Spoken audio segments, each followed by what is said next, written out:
Muy bien, hermanos. Estamos abordando el tema principal de la existencia de Dios.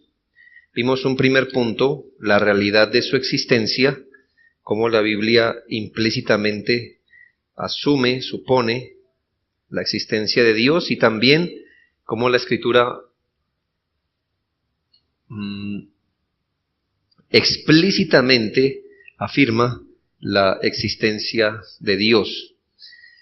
Bien, ahora, ¿cómo la existencia de Dios es revelada a los hombres? Vamos a entrar entonces en este segundo punto, la revelación de la existencia de Dios.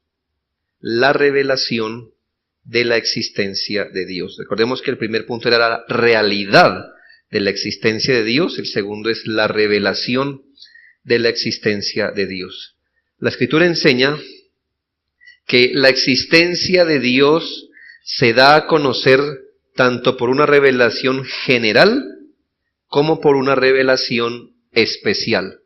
Los que ya tomaron la materia de doctrina de la palabra o canónica, no les será extraño estos conceptos de revelación general y revelación especial. Todo el cosmos, todo el universo, el hombre incluido, proporciona la revelación general de la existencia de Dios. La palabra de Dios ofrece su mejor y especial revelación. Ya que la Biblia aborda tanto la revelación general como la revelación especial, debemos tener en cuenta estos dos testimonios. ¿Cómo Dios revela su existencia? De dos maneras. Una, de forma general, a través de lo creado, incluyendo el hombre. ¿Cómo más? De una forma mejor, más precisa, por eso se llama especial, a través de esa revelación de Dios en su palabra. Así que miremos hoy, en esta sesión, la revelación general de la existencia de Dios. Seguramente vimos este asunto cuando miramos doctrina de la palabra, pero estábamos enfocados en otra área. Esta va a ser un poco más concentrada en mirar cómo la revelación general revela, sí, la existencia de Dios. 5 textos claves que podemos encontrar para la revelación general de Dios: Salmo 19, 1, 6, Hechos 14, 17, Romanos 1, 19 al 23. Estos 3 primeros textos, los saqué aparte, se centran en la divulgación de la existencia de Dios desde el exterior del hombre, fuera del hombre, en lo creado. Estos 3 textos nos hablan de la revelación general de Dios fuera del hombre, como algo exterior al hombre. Ahora, estos 2 últimos textos, Romanos 1:32, Romanos 2:14 y 15, nos habla de la revelación general de Dios desde dentro del hombre. Los 3 primeros, fuera del hombre. Revelación general fuera del hombre. Los últimos 2 textos, revelación general adentro, en el corazón del hombre, lo que llamamos la conciencia humana. Entonces vamos a considerar en primer lugar la revelación general de Dios en la creación y luego la revelación general en la conciencia. Son conceptos muy centrales para entender la Biblia. No se nos haga extraño que en muchas materias de vez en cuando estos conceptos otra vez salgan a relucir una y otra vez. Son centrales para el entendimiento de la palabra de Dios. Bueno, primero, la existencia de Dios generalmente se manifiesta en la creación, en algo exterior al hombre. La existencia de Dios se manifiesta generalmente en la creación, en algo exterior, en algo fuera del hombre. Miremos esto, Salmo 19, 1 al 6. Los cielos cuentan la gloria de Dios y el firmamento anuncia la obra de sus manos. ¿Sí? Está dando un testimonio, está dando una revelación. Un día emite palabra a otro día y una noche a otra noche declara sabiduría. Pero note la característica. No hay lenguaje ni palabras, ni es oída su voz. Usted lo puede ver, usted puede ser testigo de toda esa, llamémosle, presentación de la creación en todo, el orden, cuando amanece, cuando anochece, cuando crecen las plantas, cuando corre un río. Ese es un testimonio, no hay palabras, pero ahí está el testimonio. ¿Qué tanto alcanza? Por toda la tierra salió su voz, y hasta el extremo del mundo sus palabras. Sus palabras podemos decir su comunicación, ese tipo de comunicación. En ellos, en los cielos, puso tabernáculo para el sol, y éste, como esposo que sale de su tálamo, se alegra cual gigante para correr el camino. Está describiendo el amanecer y el anochecer, ¿no? Como cuando sale el sol y cuando entra el sol. De un extremo de los cielos es su salida y su curso hasta el término de ellos, y nada hay que se esconda de su calor. Bueno, aquí se describe cómo todo en los cielos revela la gloria de Dios, revela la mano hábil del Creador. La existencia de Dios es declarada, es exhibida, se muestra a través de lo creado. Su testimonio es regular, es decir, no es esporádico, sino un día emite palabra otro día. Es continuo este testimonio. Es regular, es ordenada, es confiable, es predecible. Todo esto enseña con elocuencia de su hacedor, pero sin palabras. Además, su mensaje no se limita a un continente, a una nación, a un pueblo, porque ¿hasta dónde ha salido tal testimonio de Dios? Toda la tierra, el extremo del mundo, donde quiera que esté la creación de Dios, ahí está el testimonio, sin palabras, pero está el testimonio de Dios. Bueno, podemos hacer una pregunta a este texto. ¿Pueden los hombres caídos percibir esta revelación de la existencia de Dios? Es decir, ¿puede un hombre caído, al mirar la creación, llegar a la conclusión de la existencia de Dios? Bueno, nuestro texto no lo dice explícitamente. Eso nos toca averiguarlo con nuestro segundo testigo. Nuestro segundo testigo es Hechos 14, 17. Le llamamos testigos, ¿no? Haciendo referencia a ese texto donde dice que en boca de 2 o 3 testigos conste toda palabra. Bueno, nuestro primer testigo fue Salmo 19. Mire este segundo testigo, Hechos 14, 17. ¿Qué le preguntábamos? ¿Pueden los hombres caídos captar el mensaje de la revelación de Dios en la creación? Bueno, dice la Biblia, si bien no se dejó a sí mismo sin testimonio, haciendo bien, dándonos lluvias del cielo y tiempos fructíferos, llenando de sustento y de alegría vuestros corazones. En este pasaje, el apóstol Pablo enseña que el Dios viviente se revela a sí mismo a través de la providencia. Recordemos un poquito el concepto de providencia. La providencia es el ejercicio de gobierno de Dios sobre su creación. Cuando Él gobierna la creación, eso es lo que se le llama providencia, el gobierno sabio, bondadoso, soberano de Dios. Ahora, este texto nos está enseñando que Dios también se revela no solo en lo creado, sino en su providencia. Las bondades de la tierra, el disfrute del hombre, de esa abundancia de la tierra, testifican a favor del Dios vivo. Y ahí claramente la Biblia lo dice. Él no se dejó sin testimonio. En otras palabras, Él dio testimonio de sí mismo, ¿cómo? Haciendo bien, dando lluvias del cielo, dando tiempos fructíferos, y al hacer eso, llenando de alegría nuestros corazones. Ese es un testimonio de Dios.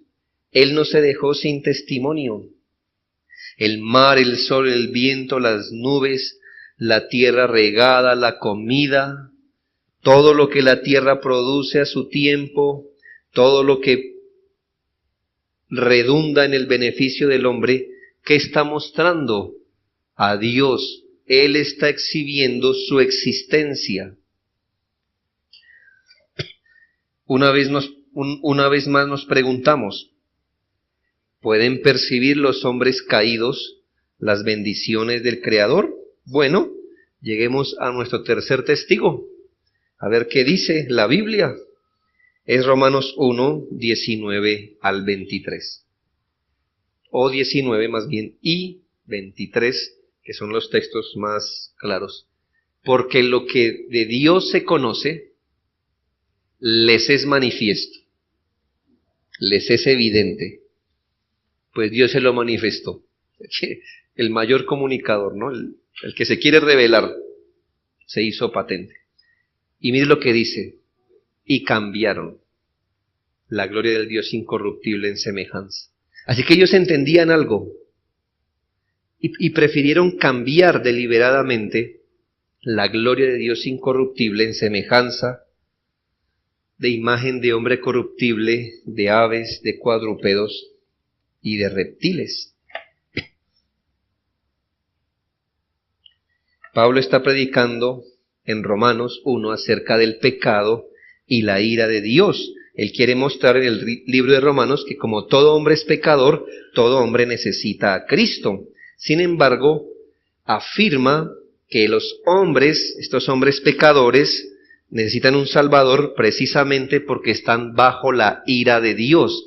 ¿Qué provocó la ira de Dios? Que los hombres suprimieran lo que ellos saben que es verdad y lo que les es manifiesto.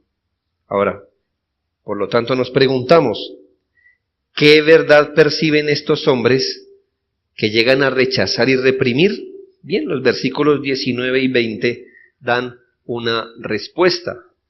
Versículo 19 y 20 de Romanos 1 dicen, también, porque las cosas invisibles de Él, su eterno poder y deidad, se hacen claramente visibles desde la creación del mundo, siendo entendidas por medio de las cosas hechas, de modo que no tienen excusa. Como usted se puede dar cuenta, la palabra de Dios asume con toda claridad lo siguiente, que hay cosas de Él, cosas de Dios, que Él quiso hacer visibles a los hombres, y lo logró. No solamente lo quiso hacer, sino que lo logró, se dio a conocer. ¿Qué cosas? Su eterno poder y deidad. Y esas cosas son las que el hombre, entendiendo, cambió. Por eso están sin excusa, porque lo entendían. El punto es que son responsables por haber hecho esto. Son responsables. ¿Y por qué Dios los responsabiliza? Porque ellos sí entendieron el mensaje. Si el mensaje hubiera sido difuso o extraño, pues no se les carga una responsabilidad. Pero ellos sí entendieron el mensaje. Ellos, por así decirlo, escucharon el mensaje de la revelación general de la creación. Pablo insiste, y aquí está hablando de los paganos, ni siquiera de los judíos, que Dios se manifestó a ellos y Dios reveló su eterno poder y deidad. Cosas invisibles de Él se hicieron visibles a través de la creación, por eso no tienen excusa. Pablo muestra que a ningún hombre se le debe demostrar la existencia de Dios porque de alguna manera todos los hombres lo sabemos. Cualquier negación a este hecho es mentira, como el agnosticismo. Uno no alcanza a entender. Lo que pasa es que tampoco lo era muy entendido en estas cosas antes de llegar a Cristo. Pero los que han tenido la oportunidad de vivir un tiempo de su vida racional sin Cristo,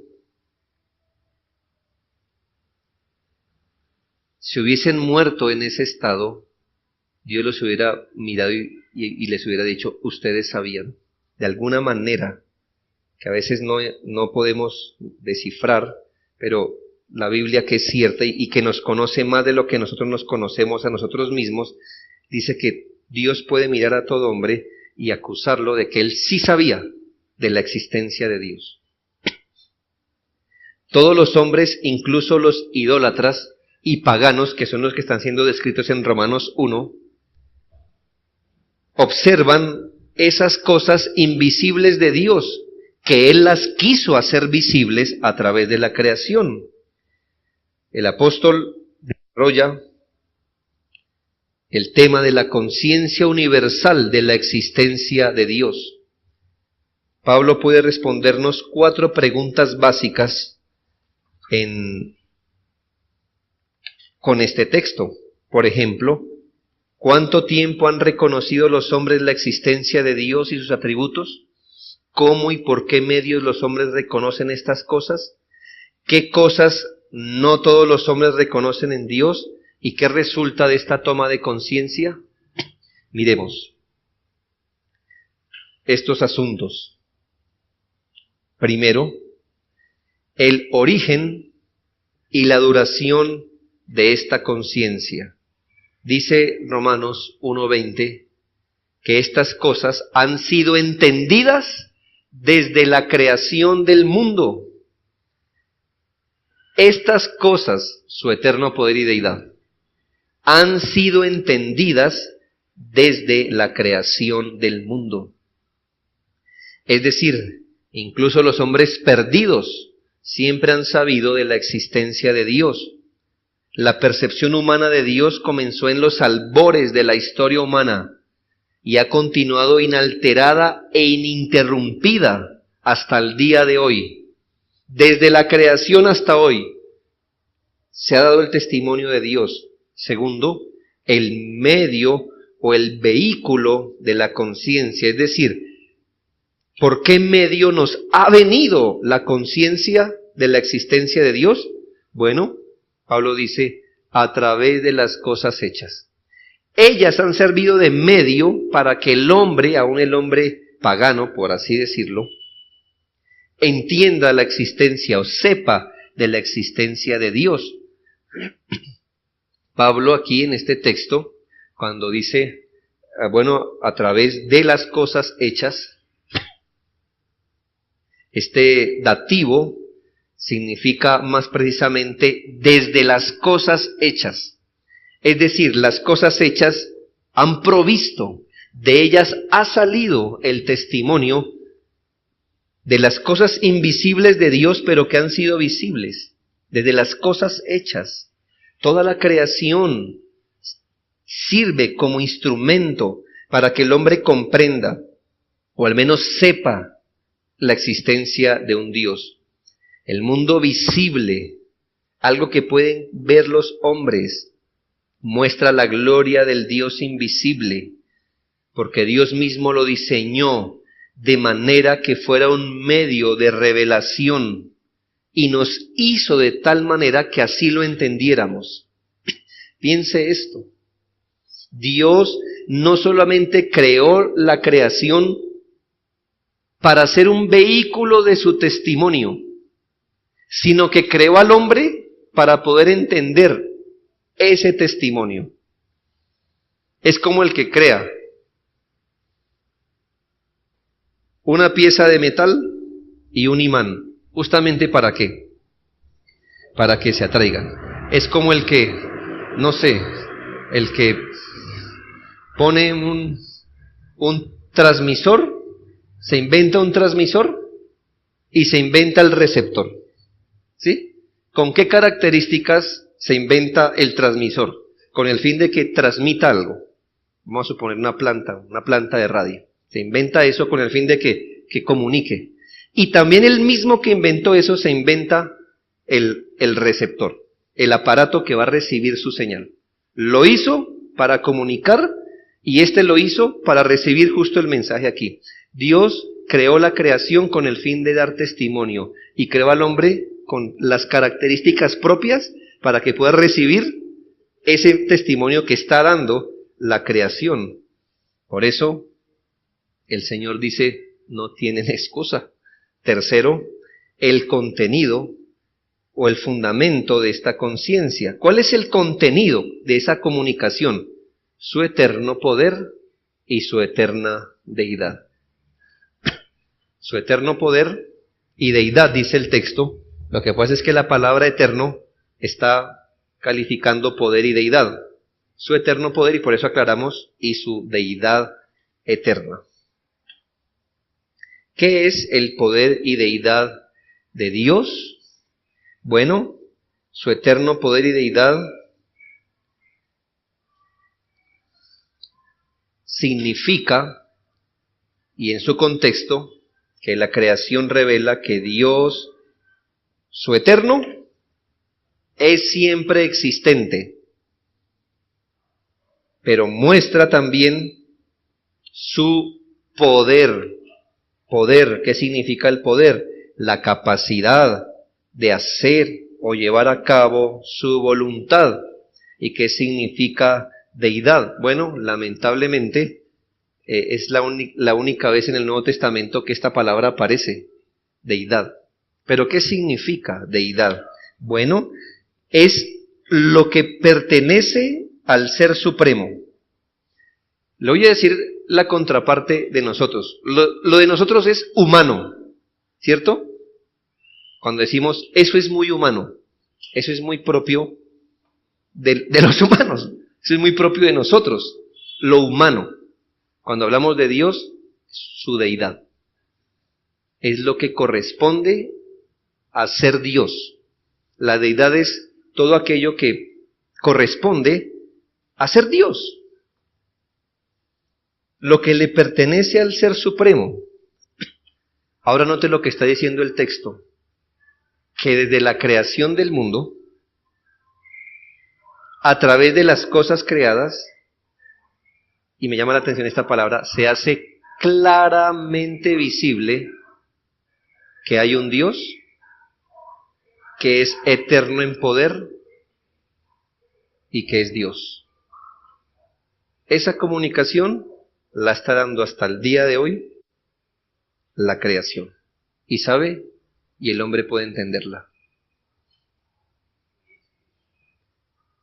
No sé de qué tanta forma, o no pudiera explicar yo exactamente cómo, pero la Biblia lo dice que el hombre es un receptor que está recibiendo el mensaje, lo está recibiendo. Estos textos dan miedo así vistos, ¿no? Dios nos conoce más de lo que nosotros nos conocemos. La persona cuando ve la creación puede llegar a esta conclusión. Hay un Dios. Este Dios es poderoso. Este Dios es Dios. Es Dios. Dios ha estampado la creación arriba en el cielo, abajo en la tierra, vamos a decirle así, le ha estampado dos etiquetas, energía y diseño, o vida y diseño.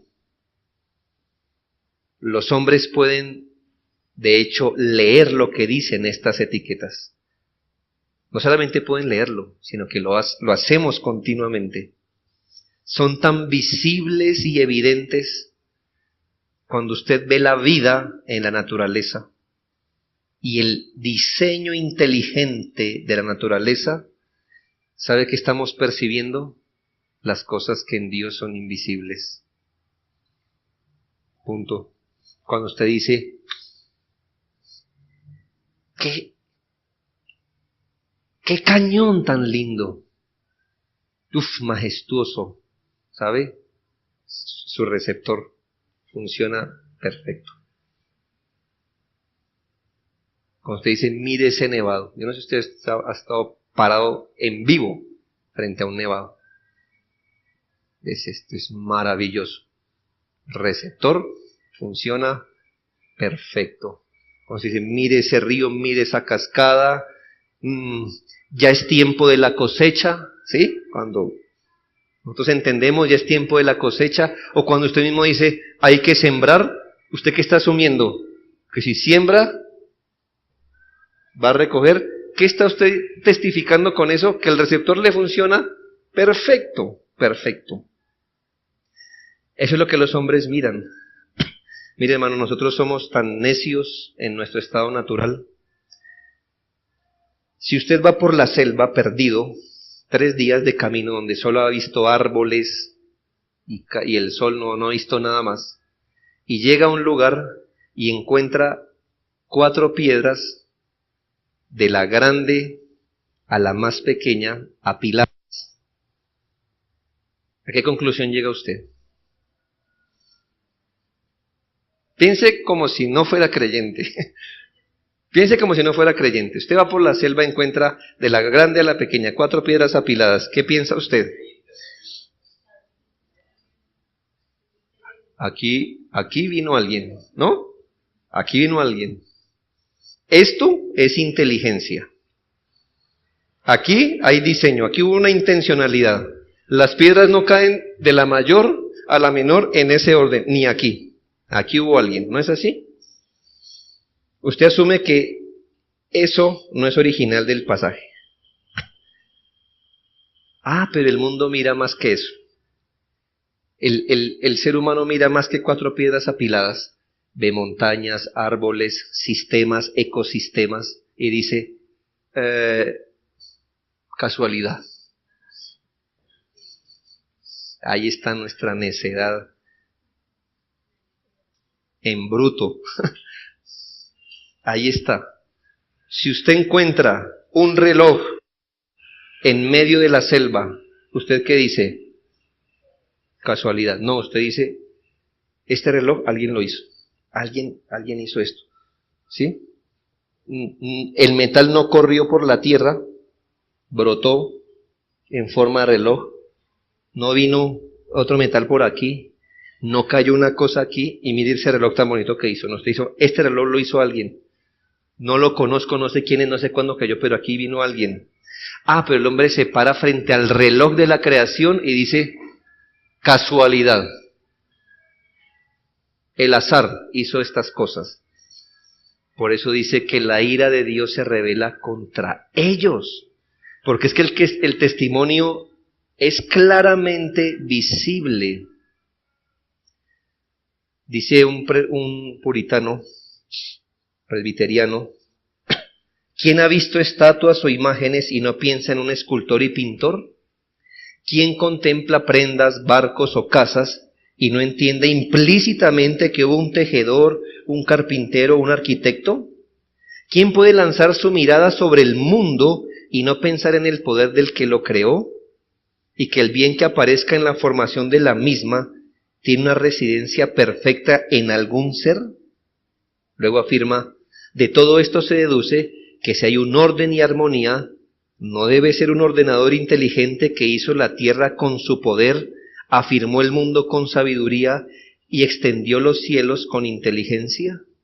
Así que, hermanos, vida y diseño, energía y diseño son las comunicaciones de Dios. Ahora, uno puede preguntar, no sé si lo tengo aquí. Esta es la suma, su eterno poder y deidad. ¿Esto es todo lo que los hombres saben acerca de Dios en la creación? Es decir, ¿solamente Dios revela en la creación su eterno poder y deidad? ¿Eso es lo único que podemos concluir de Dios? Y si no es así, ¿por qué habla el texto de su poder y deidad? Bueno, respondamos la primera. La respuesta es simplemente no. En el Antiguo y el Nuevo Testamento se afirma que los hombres saben más de Dios que lo que ofrece la luz de la naturaleza. como miramos en Salmo 19 y Hechos 14.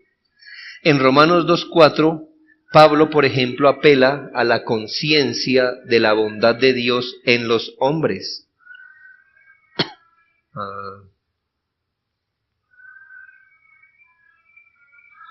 Perdón. ¿Se la vimos? No, dejémoslo ahí. En Romanos 2:4, Pablo apela a la conciencia de la bondad de Dios en los hombres.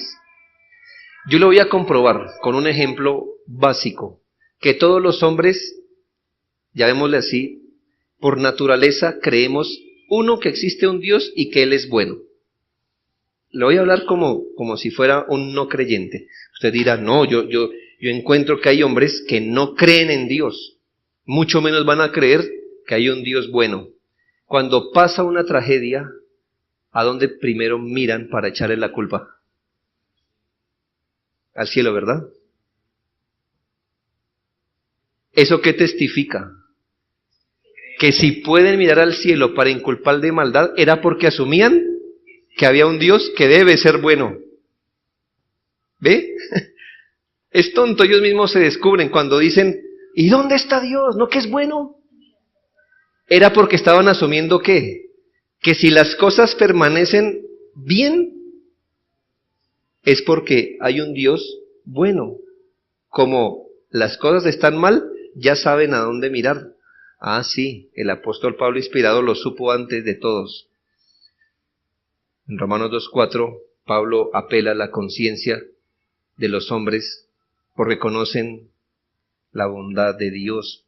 Romanos 1:32 también nos dice que los hombres caídos perciben el juicio de Dios en su corazón. En otras palabras, hermanos, cuando alguien hace algo malo, tiembla en su corazón, ¿verdad? Le da miedo, o al menos se esconde para hacerlo.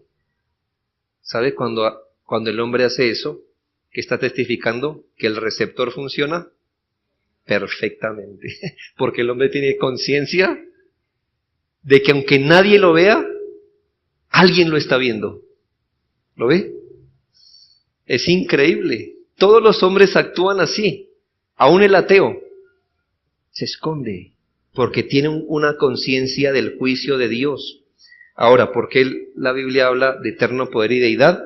Recordemos que Pablo está hablando en un contexto de combatir en primera medida la idolatría politeísta. Se cree que el apóstol Pablo nombró estos dos asuntos, eterno poder y deidad, porque son los que más visiblemente combaten la idolatría expresa. Por eso quizá el apóstol Pablo habló de eterno poder y deidad. Hermanos, pero por el testimonio de toda la Biblia sabemos que el hombre sabe más de Dios, su eterno poder, su deidad, su bondad y hasta su justicia. El hombre la puede percibir. Y por último, el resultado de esta conciencia o el diseño, para qué fue diseñada tal conciencia, para dejar a los hombres sin excusa. Para dejar a los hombres sin excusa. La frase indica que están sin excusa por su idolatría, porque el testimonio es claro. Es inexcusable su pecado, porque la comunicación es clara. Y son juzgados porque con toda intención restringen la verdad. Con toda intención. Así que sí, el Dios que conoce las intenciones los califica así, que detienen con injusticia la verdad. Nos detenemos un momento para aplicar estas cosas. Mire, todos perciben que un poderoso creador inteligente creó el mundo de muchas maneras, de muchas maneras. Unas las podemos entender, otras no sabemos, pero la Biblia declara que todos podemos percibir que hay un creador inteligente que creó el mundo. Sin embargo, muchos se niegan a enfrentar esta verdad y vivir a la luz de ella. ¿Sabe? es que no es tan fácil creer que Dios existe o que ese Dios existe, ¿sabe? Porque no es solamente creer que un Dios así existe, porque si un Dios así existe, eso trae implicaciones.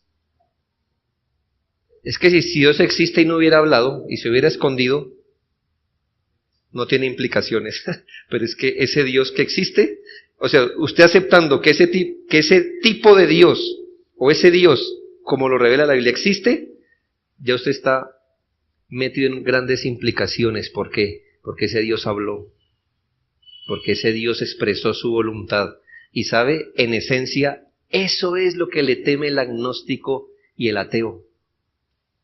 Él es lo suficientemente inteligente para suponer que si acepta lo uno, le viene lo otro amarrado. Entonces él dice, yo no quiero enfrentar todo eso que me viene. Entonces, ¿mejor qué? Negar la existencia de Dios. Digo que es inteligente según la carne, ¿no? Es necio según la Biblia. Pero él es suficientemente avisado para entender algo que muchos no han entendido. Que si usted cree en la existencia de Dios, eso trae implicaciones morales, porque ese Dios habló. Por eso muchos niegan la existencia, porque no quieren vivir con las implicaciones de enfrentar la existencia de Dios. Por eso suprimen y niegan lo que ellos saben que es verdad acerca de Él, porque el problema es que no tienen su corazón para servirle. Ellos fingen no saber lo que saben. Ellos fingen no ver lo que ven. Ellos disfrazan de una forma atractiva, con argumentaciones supuestamente lógicas y razonables, disfrazan con argumentos su supuesta ignorancia, pero no son ignorantes. La Biblia dice que ellos suprimen la verdad. Por eso no tienen excusa. El apóstol Pablo no pinta el agnosticismo en colores inocentes y neutrales. Él nunca afirma que es inocente razonar del agnosticismo al teísmo. Por el contrario, afirma que el hombre llega a ser agnóstico o ateo por la supresión intencional de la verdad que él sabe. Usted no empieza como agnóstico, usted llega a ser agnóstico. Usted no nace ateo, usted llega a ser ateo. Para llegar a ser agnóstico y ateo, usted tiene que ser un hombre fuerte, constante y perseverante en suprimir la verdad. Sí. Usted tiene que esforzarse, sudar, para hacer que cada nube, cada árbol, cada piedra, cada río, para que usted no escuche lo que ellos le están clamando. Tiene que esforzarse cada día que viva en esta tierra. Tiene que vivir para dañar el receptor. Pero ¿sabe? Este está hecho de un material que no se rompe. Usted lo puede averiar, pero nunca dañar. El receptor a veces parece dormido, pero de repente vuelve a prender la luz. ¿Qué tiene que volver a hacer usted? Darle duro. Y cuando usted lo hace, ¿qué está diciendo? Hay algo aquí que me incomoda. Así que Pablo afirma que se negaron a tener en cuenta a Dios y que cambiaron la verdad de Dios por la mentira. Así que enseña que los sistemas religiosos o filosofías que niegan la existencia del Creador son impostores deshonestos. Son impostores deshonestos. Eso es exactamente como debemos responder a las pretensiones agnósticas y mentiras. No hay que responder al necio con su necedad. Cuando vamos a hablar con alguien de la existencia de Dios, no debemos ser como el ateo intentando ganar al ateo. No vamos a ser agnósticos para ganar al agnóstico. Nos paramos en la Biblia, que declara la existencia de Dios, y lo llevamos a esas conclusiones. Bien, terminemos pues esta sesión aquí.